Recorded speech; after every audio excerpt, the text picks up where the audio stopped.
Hello dear students. आज हम लोग वास्तविक संख्या का दूसरा एक्सरसाइज 1.2 पढ़ेंगे। देखो क्या कहता है 1.2 का 1 नंबर क्वेश्चन क्या कहता है, निम्नलिखित संख्याओं को अभाज्य गुणनखंडों के गुणनफल के रूप में व्यक्त कीजिए। क्वेश्चन दिया हुआ है, बारी बारी से इसको देखेंगे पांचों क्वेश्चन को। सबसे पहले देखिए पहला क्वेश्चन हम लोग को क्या करना है। इसमें हमसे बोला है 140 को, चलिए पहला क्वेश्चन हमको बोला है 140 का अभाज्य गुणनखंड करना है, तो 140 का आप अभाज्य गुणनखंड तोड़िए। कैसे तोड़ेंगे, ऐसे तोड़ना है अभाज्य गुणनफल के रूप में।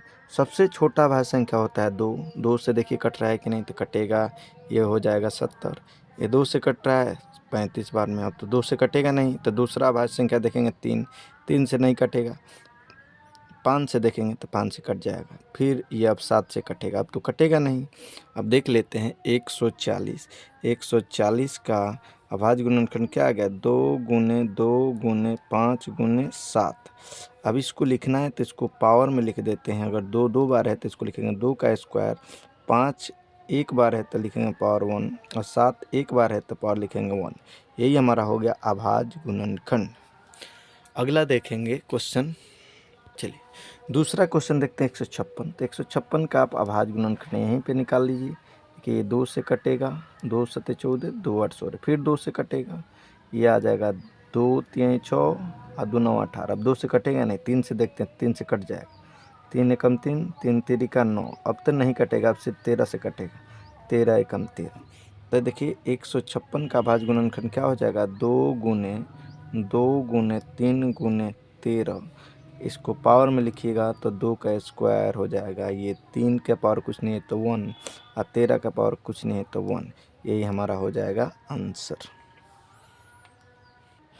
चलिए हम लोग दूसरा क्वेश्चन देखते हैं, और 3825।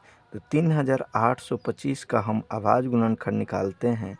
ये आपका आ जाएगा, 2 से तो कटेगा नहीं, 3 से कटेगा, 3 एकम 3, 3 दूना 6, 3 सत्ते 21 और 3 पचे 15।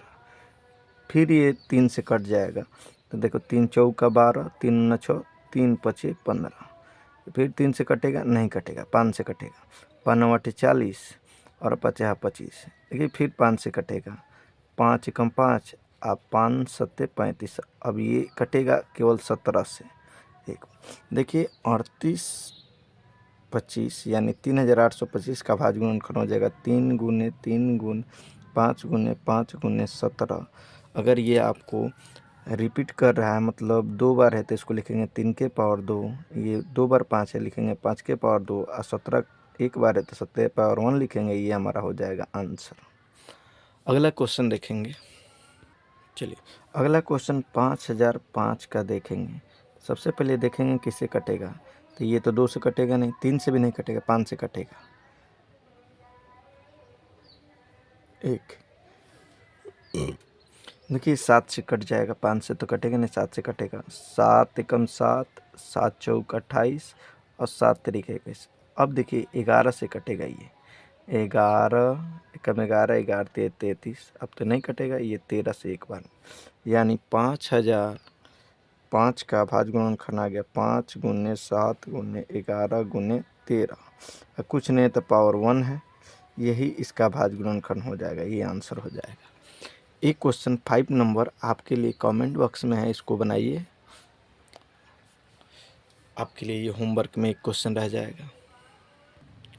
चलिए 2 नंबर क्वेश्चन क्या कह रहे हैं, पूर्णांकों के निम्नलिखित युग्मों के एचसीएफ और एलसीएम ज्ञात कीजिए और तथा इसकी जांच कीजिए कि ये दो संख्याओं का गुणनफल बराबर एचसीएफ गुने एलसीएफ है। तो सबसे पहले इसको निकालेंगे क्वेश्चन, एलसीएम और एचसीएफ, और जांच करेंगे। दो संख्या दिया हुआ है 26 और 91। इसको बोला है किससे, अभाज्य गुणनखंड विधि से इसका हमको निकालना है एलसीएम और एचसीएफ। तो अभाज्य गुणनखंड विधि से क्या करेंगे, इसका अभाज्य गुणनखंड तोड़ेंगे। 26 का आप तोड़िएगा तो ये आ जाएगा 2 और 13, ये 13, तो ये हो जाएगा 2 गुने 13। 91 का तोड़ लीजिए तो 91, तो ये 2 से कटेगा नहीं, 3 से भी नहीं कटेगा, 7 से कट जाएगा, 13 सत्ते 91। अब तो ये नहीं कटेगा, तो यहाँ पे लिख देंगे 91 का अभाज्य गुणनखंड क्या आ गया, 7 गुने 13। अब देखिए HCF निकालने के लिए हम लोग जोड़ा बनाते हैं, देखते हैं दोनों में कौन है। तो दोनों में ये हमारा 13 था, तो ये हमारा HCF क्या हो जाएगा, 13। एक हमको आंसर मिल गया। अब देखिए हमको LCM निकालना है, तो LCM के लिए रूल होता है। LCM के लिए रूल क्या होता है, और जो भी अभाज्य संख्या अधिक बार आता है उसको लेते हैं। तो देखिए इसमें अभाज्य संख्या कौन है, 2 है, 7 है, 13 है। देखेंगे 2 सबसे ज़्यादा बार कितने बार है, 2 इसमें एक बार आया, इसमें तो आया ही नहीं, तो जो अधिकतम बार आता है उसी को लेते हैं। तो यहाँ 2 लेंगे। 7 भी एक बार आया है तो एक बार लेंगे। 13 देखिए इसमें भी एक बार, इसमें भी एक बार, तो अधिकतम लेते हैं, इसको लेंगे 13। अब इसको मल्टीप्लाई करेंगे, आ जाएगा 182। गुना करेंगे तो LCM भी आ गया, HCF भी आ गया। अब हमको करना है इसका जांच। जांच क्या करेंगे, चलो जांच करना है। देखिए दो संख्याओं का गुणनफल बराबर HCF गुने LCM होगा। दो संख्या कौन कौन है, 26 से और 91 गुना कीजिए, 26 गुने 91। यहाँ देखिए HCF हमारा कितना है, 13 लिखेंगे, और LCM कितना है, 182। गुना करेंगे, गुना करने के बाद 2366, इधर भी 2366, यानी दोनों बराबर है। LHS बराबर RHS, इसका मतलब दोनों सही है, प्रूव्ड। इसी प्रकार अगला भी क्वेश्चन बनाएंगे, देखते हैं अगला क्वेश्चन। चलिए दूसरा क्वेश्चन देखते हैं, 510 और 92 का। तो सबसे पहले हम लोग 510 का अभाज्य गुणनखंड निकाल लेते हैं। तो ये कटेगा किससे, 2 से, 2, 5 और 5। अब 2 से तो कटे नहीं, 3 से कटेगा, 3 9 8 24, 3 5 15। अब 3 से भी नहीं कटेगा, 5 से कटेगा, 17। अब नहीं कटेगा, 17 से केवल कटेगा। इसी तरह आपको 92 का भी निकाल लेते हैं, यानी 92 का निकाल लेते हैं। 2 से कटेगा 46, कितना कटेगा, 2 से कटेगा 23।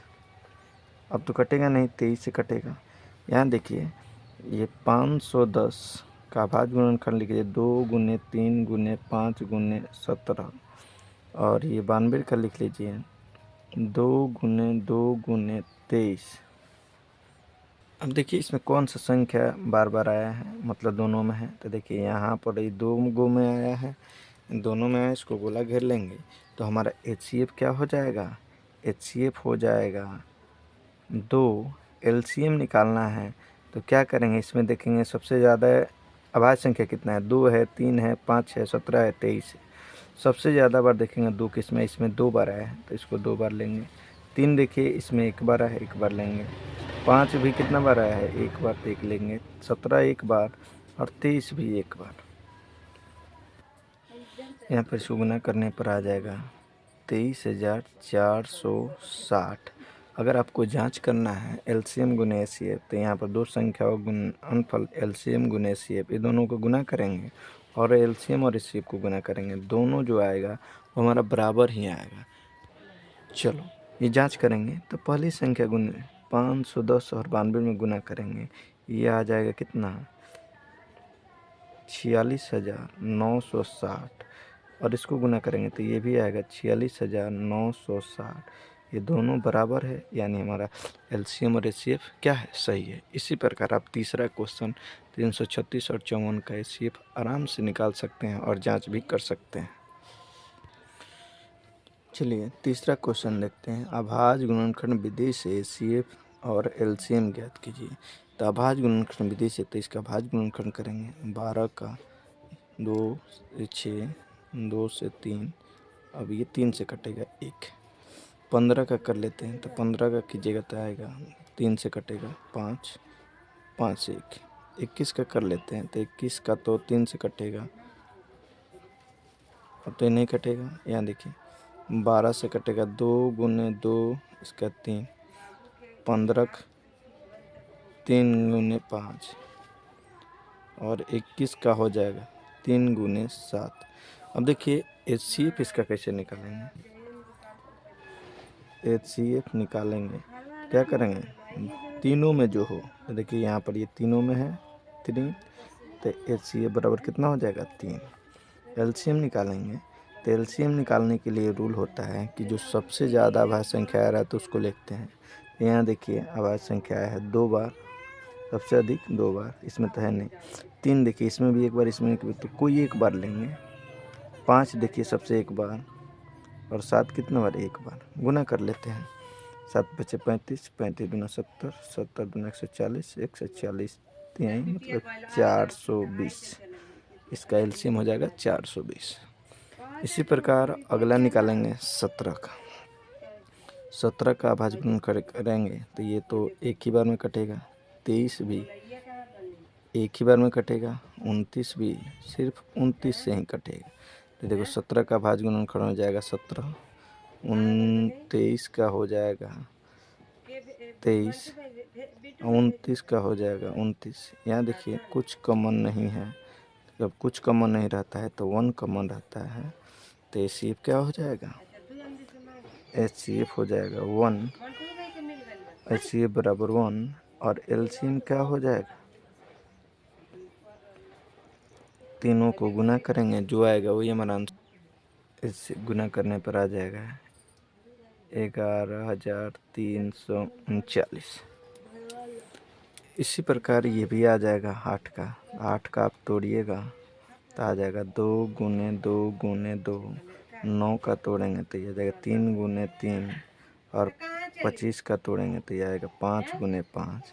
इसमें देखिए कुछ भी कॉमन नहीं है। जब कुछ भी कॉमन नहीं रहता है तो हम लोग 1 कॉमन ले लेते हैं। तो ये देखिए कुछ भी कॉमन नहीं है तो क्या 1। तो HCF क्या हो जाएगा 1। और इसका LCM क्या हो जाएगा? LCM निकालने के लिए हम लोग को करते हैं क्या, जो सबसे ज़्यादा बार रहता है उसको लिखते हैं। ये 2 गुने 2 गुने 2, इसमें भी 2 बार आया, तीनों गुना कर देंगे। ये कितना हो जाएगा?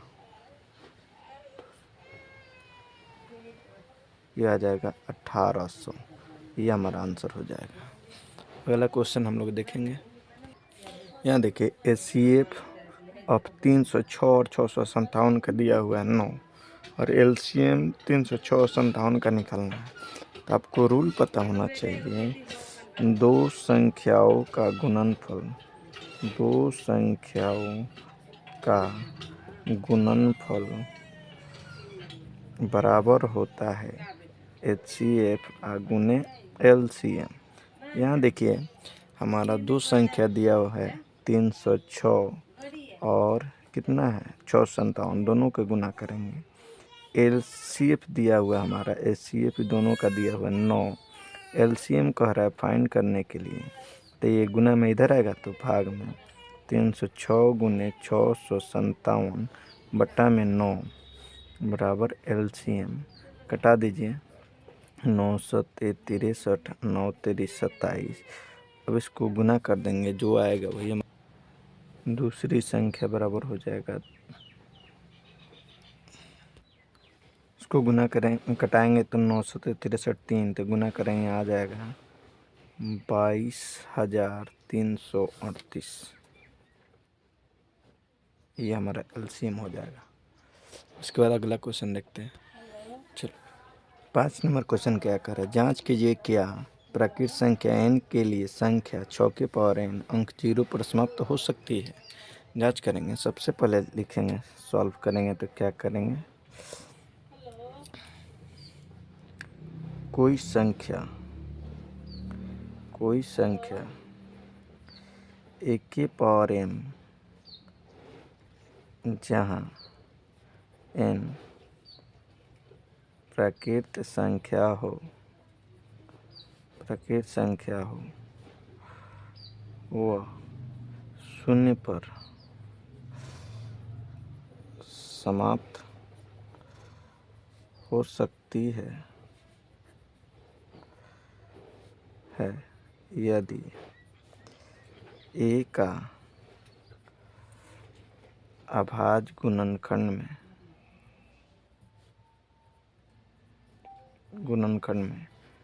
2 तथा 5, अभाज्य गुणनखंड में 2 तथा 5 आए। देखते हैं। इसलिए 6 पावर n संख्या जहाँ n प्राकृत संख्या है और 6 का अभाज्य गुणनखंड 6 का अभाज्य गुणनखंड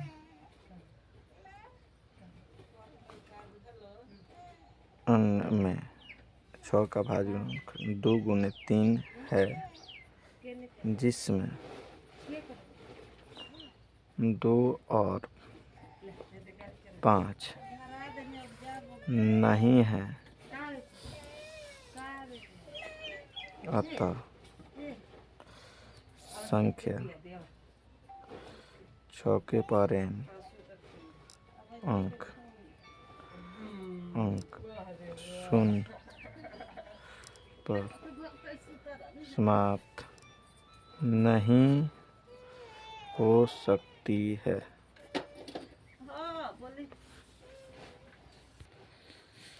चलिए 6ठा नंबर क्वेश्चन क्या कर रहा है। 6 नंबर, व्याख्या कीजिए कि 7 गुने 11 गुने 13 प्लस 13 और 7 गुने 6 गुने 5 गुने 4 गुने 3 गुने 2 गुने 1 प्लस 5 भाज्य संख्या क्यों है।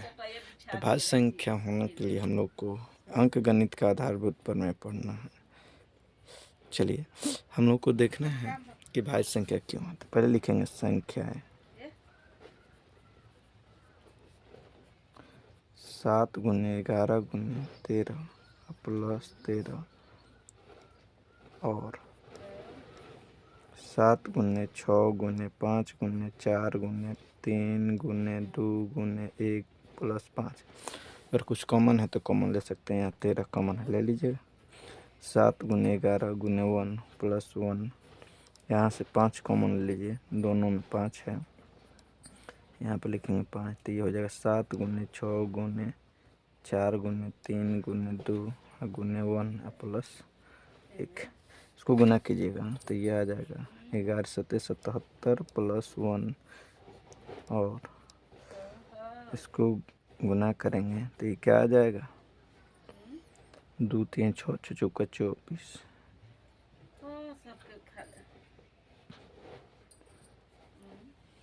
ये आ जाएगा 1008 प्लस 1। इसको करेंगे तो ये 13 गुना हो जाएगा 78, और ये हो जाएगा 5 गुने 1009। ये देखिए हम लोग को ये किसी को भी गुना करेंगे तो ये आएगा भाज्य संख्या, ये भी भाज्य संख्या, क्योंकि इसका गुणनखंड 2 से अधिक है। तो इसको हम लोग ऐसे भी लिख सकते हैं, जिसका गुणनखंड 2 से अधिक होता है वो होता है भाज्य संख्या, या इसको हम आराम से लिख सकते हैं अंक गणित का आधारभूत प्रमेय से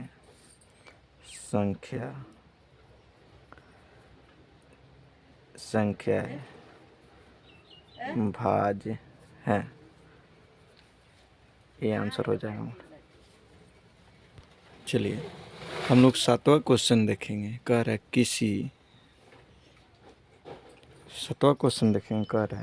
किसी खेल के मैदान के चारों ओर एक वृत्ताकार पथ है। इस मैदान का एक चक्कर लगाने में सोनिया को 18 मिनट लगते हैं, जबकि इसी मैदान को एक चक्कर लगाने में रवि को 12 मिनट लगते हैं। मान लीजिए वे एक ही स्थान पर एक ही समय चलना प्रारंभ करके एक ही दिशा में चलते हैं, तो कितने समय बाद वह पुनः प्रारंभिक स्थान पर मिलेंगे। ये क्वेश्चन बोला है, कैसे बनेगा देखते हैं। ये कह रहा है सोनिया वृत्ताकार मैदान का एक चक्कर लगाती है बराबर 18 मिनट लगाती है, तथा रवि वृत्ताकार मैदान को एक चक्कर लगाता है कितना, 12 मिनट में। और दोनों जब एक ही साथ से चलना शुरू करते हैं, पुनः एक साथ मिलेंगे, कब मिलेंगे, बराबर 18 और 12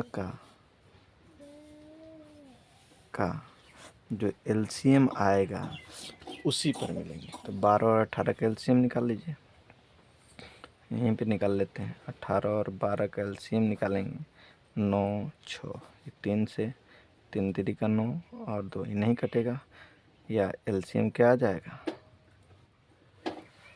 12 और 18 का एलसीएम निकालेंगे, 2 से कटेगा 2 9 18, 2 से कटेगा 2 6 12, 3 से 3 3 का 9, 3 दूना 6, नहीं कटेगा, गुना कर दें, 2 गुने 3 गुने 3 गुने 2, 3 दूना 6, 3 18, 18 दूना 36, 36। मतलब ये दोनों पुनः कितने मिनट के बाद मिलेंगे, 36 मिनट के बाद ये पुनः मिलेंगे। अगर आपको वीडियो अच्छा लग रहा है तो चैनल को सब्सक्राइब कीजिए, लाइक कीजिए और दोस्तों में शेयर कीजिए। अब हम लोग इसके बाद अगला एक्सरसाइज 1.3 देखेंगे, जो एग्ज़ाम के व्यू से बहुत ही इम्पोर्टेंट है।